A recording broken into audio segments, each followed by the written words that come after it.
নমস্কার বন্ধুরা, আজ আমি তোমাদের পনির বাটার মশলা করে দেখাবো। একেবারে রেস্টুরেন্টের মতন টেস্ট হয়েছিল। একবার এইভাবে তোমরা করে দেখতে পারো। তার জন্য পনিরগুলো টুকরো করে কেটে নিয়েছি। এবার এর জন্য আমার একটা মশলার মিশ্রণ লাগবে। মিক্সিং বোলে দুটো মিডিয়াম সাইজের টমেটো, 1 চামচ ধনে গুঁড়ো, 1 চামচ জিরে গুঁড়ো এবং আগে থেকে ভেজানো কাজু কিশমিশ দিয়ে পেস্ট করে রেখে দেব। একটা বাটিতে উষ্ণ গরম জল নিয়ে তাতে অল্প লবণ অ্যাড করে রাখবো।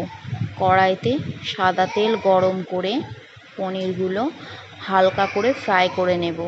আমি বেশি ফ্রাই করব না, হালকা ফ্রাই করে আমি সেই লবণ জলটাতে কিছুক্ষণের জন্য ডুবিয়ে রাখবো। এতে পনিরটা নরম হবে। এইভাবে বাকি পনিরগুলোও ভেজে নেব।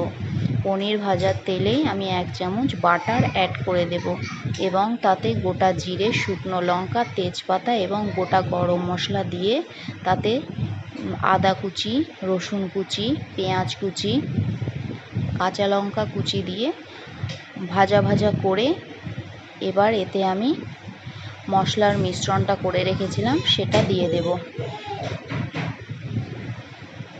দিয়ে পরিমাণ মতো লবণ ও হলুদ দিয়ে দেব।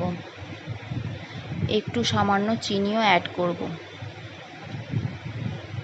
দিয়ে ভালো করে কষবো। যখন দেখব তেল ছেড়ে গেছে তখন এতে আমি গরম জল অ্যাড করে পনিরগুলো দিয়ে দেব।